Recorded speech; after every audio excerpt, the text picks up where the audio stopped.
دوستوں، آج کلیر شریف کی درگاہ دنیا بھر میں مشہور ہیں، مگر جب صابر پاک کی مزار بنی تھی تو کوئی بھی آپ کی مزار پر نہیں جا سکتا تھا۔ اگر کوئی کوشش بھی کرتا تو یہاں پر آگ برسنے لگتی تھی۔ تو ایسا کیا ہوا کہ آج لوگ اس درگاہ پر آ سکتے ہیں؟ اس کا جواب انشاءاللہ آپ کو اس ویڈیو میں ملے گا۔ حضور صابر پاک کا جنازہ ساری دنیا میں ایک ایسا لوتا جنازہ ہے جس کی مثال ہمیں کہیں نہیں ملتی۔ دوستوں، آپ نے بھی اپنی پوری لائف میں اس طرح کا واقعہ شاید کہ کبھی سنا ہوگا۔ اگر میں آپ سے کہوں کہ ایک اللہ کے ولی نے اپنے انتقال کے بعد اپنی نماز جنازہ خود پڑھائی تو آپ کہیں گے کہ عامر بھائی، یہ کیا عجیب بات آپ ہم سے کہہ رہے ہیں۔ مگر ہاں دوستوں، یہ واقعہ بالکل سچا ہے اور ایک حقیقت ہے۔ تو چلیے آج صابر پاک کی وصال کا واقعہ ہم سنتے ہیں۔ دوستوں، یہ ویڈیو حضور صابر پاک کی ہسٹری کا پارٹ 2 ہے۔ اس کے پارٹ 1 میں نے حضور صابر پاک کی پیدائش سے لے کر کے بابا فرید کی بارگاہ میں آپ کیسے حاضر ہوئے اور کلیر شریف پہنچنے کے بعد کیا کیا کرامتیں ظاہر ہوئی، یہ تمام باتیں پورے ڈیٹیل کے ساتھ میں نے بیان کی ہیں۔ آپ اس ویڈیو کو یوٹیوب پر دیکھ سکتے ہیں، صابر پاک درگاہ ویل آف اسلام آپ یوٹیوب پر سرچ کریں گے تو آپ کو یہ ویڈیو مل جائے گی۔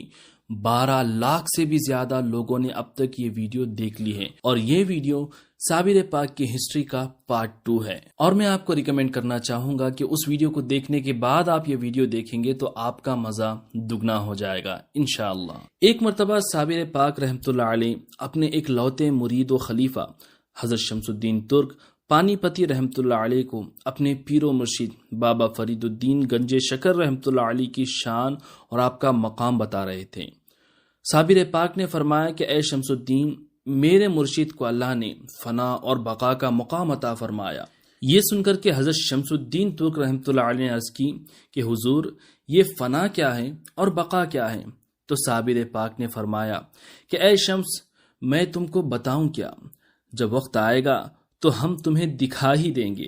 اللہ اکبر۔ حضرت شمس الدین ترک پانی پتی رحمۃ اللہ علیہ نے اپنے پیر صابر پاک کلیری رحمۃ اللہ علیہ کی 19 سال تک خدمت کی تھی۔ پھر ایک دن صابر پاک نے فرمایا کہ اے شمس، اب تم دلی واپس چلے جاؤ اور جا کر کے وہاں کے سلطان کی فوج میں داخل ہو جانا، اور جب میرا انتقال ہو جائے تو تم میرے لیے ایک کفن لے کر کے آنا، مگر ہاں خوشبو مت لانا، وہ فرشتے لے آئیں گے۔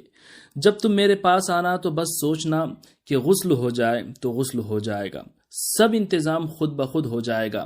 میرا جنازہ تیار کر کے رکھ دینا، ایک گھڑ سوار آئے گا، وہ میری نماز جنازہ پڑھا کر کے چلا جائے گا، پھر تم مجھے دفن کر دینا۔ یہ سن کر کے حضرت شمس الدین ترک نے سوال کیا کہ حضور، مجھے پتہ کیسے چلے گا کہ آپ کا انتقال ہو گیا ہے؟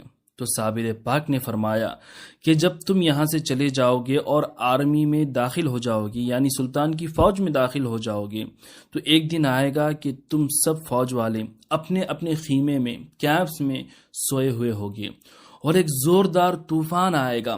اس طوفان سے تمام خیمے والوں کے چراغ بجھ جائیں گے اور صرف تمہارا چراغ روشن رہے گا، تو سمجھ لینا کہ میرا انتقال ہو گیا ہے۔ پیر و مرشد کے حکم پر حضرت شمس الدین ترک پانی پتی رحمۃ اللہ علیہ واپس دلی تشریف لاتے ہیں۔ یہاں دلی میں آپ کے خاندان کے کئی لوگ پہلے سے دلی کے سلطان کی فوج میں تھے، تو اس وجہ سے آپ کو بڑی آسانی کے ساتھ شاہی فوج میں نوکری مل جاتی ہے۔ پھر ایک عرصے تک آپ فوج ہی میں رہتے ہیں، اور حضرت شمس الدین ترک رحمۃ اللہ علیہ کی لائف جرنی اور ہسٹری پر میں نے الگ سے ویڈیو بنایا ہے آپ کی درگاہ شریف کی زیارت کے ساتھ۔ آپ یوٹیوب پر وہ بھی دیکھ سکتے ہیں، سرچ کریں حضرت شمس الدین ترک پانی پتی ویل آف اسلام، آپ کو یہ ویڈیو انشاءاللہ مل جائے گی۔ بہرحال دوستوں، وہ وقت بھی آ گیا جب کسی جنگ کے دوران رات کا وقت تھا، تمام فوجی اپنے اپنے کیمپس میں سوئے ہوئے تھے کہ ایک اچانک زوردار طوفان آیا، جس کی وجہ سے کئی فوجیوں کے کیمپس تک اکھڑ گئے، مگر حضرت شمس الدین ترک پانی پتی رحمۃ اللہ علیہ کا خیمہ بالکل صحیح سلامت تھا، یہاں تک کہ آپ کا چراغ تک روشن رہا۔ اس منظر کو دیکھنے کے بعد آپ سمجھ گئے کہ میرے پیر و مرشد سید علاء الدین علی احمد صابر کلیری رحمۃ اللہ علیہ کا وصال ہو گیا ہے۔ پھر اگلے ہی صبح حضرت شمس الدین کلیر شریف کے لیے روانہ ہو جاتے ہیں، مگر ایک دم سے آپ کو خیال آتا ہے کہ میں تو کلیئر سے اتنا دور ہوں، سفر میں کئی دن لگ جائیں گے۔ یہ سب باتیں آپ سوچ ہی رہے تھے کہ ایک دم سے آپ کو ٹھوکر لگتی ہیں اور آپ زمین پر گرتے ہیں، آپ کا سر کسی چیز سے ٹکرا جاتا ہے اور آپ بے ہوش ہو جاتے ہیں۔ جب آپ کو ہوش آتا ہے تو کیا دیکھتے ہیں کہ آپ کلیئر شریف میں اپنے پیر کی جھوپڑی کے آگے لیٹے ہوئے تھے۔ اللہ اکبر! کیا کرامت تھی صابر پاک کی وصال کے بعد بھی اپنے مرید کی اس طرح مدد فرماتے ہیں۔ پھر جب آپ صابر پاک کی جھونپڑی میں داخل ہوئے تو دیکھا کہ صابر پاک کے پاؤں کے پاس ایک شیر بیٹھا ہوا ہے جو آپ کی حفاظت کر رہا تھا۔ اللہ اکبر! پھر حضرت شمس الدین ترک پانی پتی رحمۃ اللہ علیہ جیسے ہی آگے بڑھے وہ شیر وہاں سے اٹھ کر چلا جاتا ہے۔ پھر حضرت شمس الدین نے سوچا کہ میں آپ کو غسل دوں تو اچانک کہیں سے پانی کی پھوار آئی اور آپ کو غسل دے کر چلے گئی۔ پھر سوچا کہ کفن دوں تو کفن خود بخود آپ کے جسم پر چڑھ گیا۔ سبحان اللہ! اب سوچا کہ نماز جنازہ کون پڑھائے گا، یہ سوچنا ہی تھا کہ اتنے میں ایک گھڑ سوار وہاں آتے ہیں۔ حضرت شمس الدین ترک پانی پتی رحمۃ اللہ علیہ نے اس گھڑ سوار کو دیکھا تو ان بزرگ نے اپنے چہرے پر ایک نقاب ڈال رکھا تھا، سمجھ نہیں آ رہا تھا کہ یہ شخص کون ہے۔ اتنے میں وہ بزرگ فرمانے لگے کہ میں یہ جنازہ پڑھاتا ہوں۔ اب نماز جنازہ شروع ہوئی۔ حضرت شمس الدین ترک پانی پتی رحمۃ اللہ علیہ فرماتے ہیں کہ جب میں نے نماز جنازہ شروع کی تو وہاں صرف ہم دونوں ہی تھے، مگر جب نماز جنازہ پڑھنے کے بعد سلام پھیرا اور پیچھے دیکھا تو جہاں تک میری نظر جا رہی تھی وہاں تک لوگوں کا سمندر نظر آ رہا تھا۔ یہ لوگ شہید اور رجال الغیب تھے جو نماز جنازہ پڑھنے آئے ہوئے تھے۔ سبحان اللہ! اب جنازہ پڑھانے کے بعد وہ نقاب پوش گھڑ سوار واپس جانے لگے۔ میں نے ان کو روکا اور پوچھا کہ حضرت آپ کون ہیں؟ مجھے اپنا چہرہ تو دکھائیں، اپنا نام تو بتائیں۔ اگر مجھ سے کوئی پوچھے گا کہ تیرے پیر کا جنازہ کس نے پڑھایا تو میں کیا جواب دوں گا؟ اب ان نقاب پوش نے ایک دم سے اپنے چہرے سے نقاب اٹھایا تو کیا دیکھتے ہیں کہ وہ گھڑ سوار جو صابر پاک کی نماز جنازہ پڑھانے کے لیے آئے ہوئے تھے وہ کوئی اور نہیں بلکہ خود صابر پاک ہی تھے۔ اللہ اکبر! سبحان اللہ! یہ منظر دیکھ کر کہ حضرت شمس الدین لاجواب ہو گئے۔ پھر صابر پاک نے فرمایا کہ اے شمس، یاد ہے تمہیں ایک مرتبہ تم نے مجھ سے سوال کیا تھا کہ فنا کیا ہے اور بقا کیا ہے؟ تو دیکھ لو، یہ جو جنازے میں لیٹا ہوا صابر ہے وہ فنا ہے اور تمہارے سامنے جو صابر کھڑا ہوا ہے یہ بقا ہے۔ سبحان اللہ! دوستوں، یہ ایسی چیزیں ہیں جو سمجھائی نہیں جا سکتی، بلکہ یہ وہی سمجھ سکتا ہے جو اس مقام پر پہنچ جاتا ہے۔ پھر حضرت شمس الدین نے قبر کھودی اور سوچا کہ میں اکیلا صابر پاک کو اٹھاؤں گا کیسے؟ تو دیکھا کہ صابر پاک کا جسم خود بخود قبر میں چلا گیا اور مٹی بھی خود بخود اوپر آ گئی اور مزار تیار ہو گئی۔ پھر 3 دن تک حضرت صابر پاک رحمۃ اللہ علیہ کی مزار پر حضرت شمس الدین ترک پانی پتی قرآن شریف پڑھتے رہے اور پیر و مرشد کے حکم کے مطابق 3 دن کے بعد واپس پانی پت جا کر اپنا ڈیرا وہاں پر لگا لیتے ہیں۔ اب کوئی بھی صابر پاک کی مزار کے پاس جانے کی کوشش کرتا تو نہیں جا پاتا، بلکہ آگ برسنے لگتی یہ دیکھ کر کہ کوئی بھی صابر پاک کی مزار کے پاس جانے کی ہمت نہیں کرتا، یہاں تک کہ آپ کی مزار شریف کا نشان بھی مٹ گیا اور اسی طریقے سے کئی سال گزر گئے۔ مگر ہاں، صابر پاک کا ذکر ہمیشہ ہوتا رہا کیونکہ حضرت شمس الدین کے ذریعے صابری سلسلہ ہمیشہ چلتا رہا۔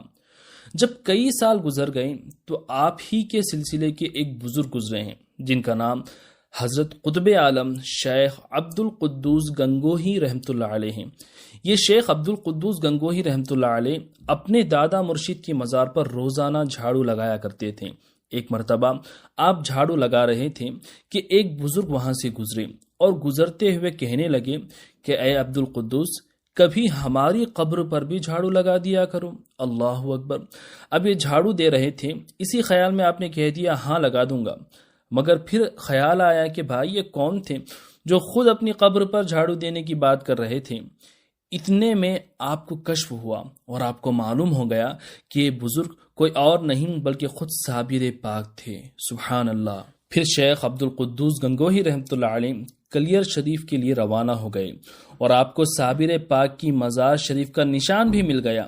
پھر آپ نے وہاں جھاڑو تھی صاف صفائی کی اور پھر کشف کیا اور اپنے دادا پیر صابر پاک کی بارگاہ میں یہ التجا کی کہ اے میرے پیر و مرشد، اے صابر پاک، آپ اپنا جلال کم کیجیے تاکہ لوگ آپ کی مزار پر حاضری دے سکیں اور فیض حاصل کر سکیں۔ اگر آپ اپنا جلال کم نہیں کریں گے تو آپ کے دیوانے آپ کے پاس کیسے آئیں گے؟ آپ کی یہ التجا کرنا تھا۔ فوراً صابر پاک نے اپنا جلال کم کر دیا۔ اب جو آگ برسنے لگ رہی تھی وہ آگ برسنا بند ہو گئی۔ اس کے بعد لوگوں کی آمد و رفت جاری ہو گئی۔ آج صابر پاک کے وصال کو 750 سال کا عرصہ بیت چکا ہے۔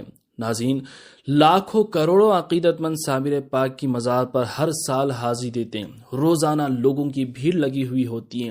جو بیمار ہیں ان کو شفا ملتی ہے، جن کے بدن پر، جن کے جسم پر بھوت پریت کا سایہ ہے، جنات کا سایہ ہے، آسیب جادو وغیرہ ہوتے ہیں، یہاں پر آ کر کے ہر طریقے کا جادو ٹوٹ جاتا ہے۔ یہ صابر پاک کا صدقہ ہے جو اللہ ہمیں عطا کرتا ہے۔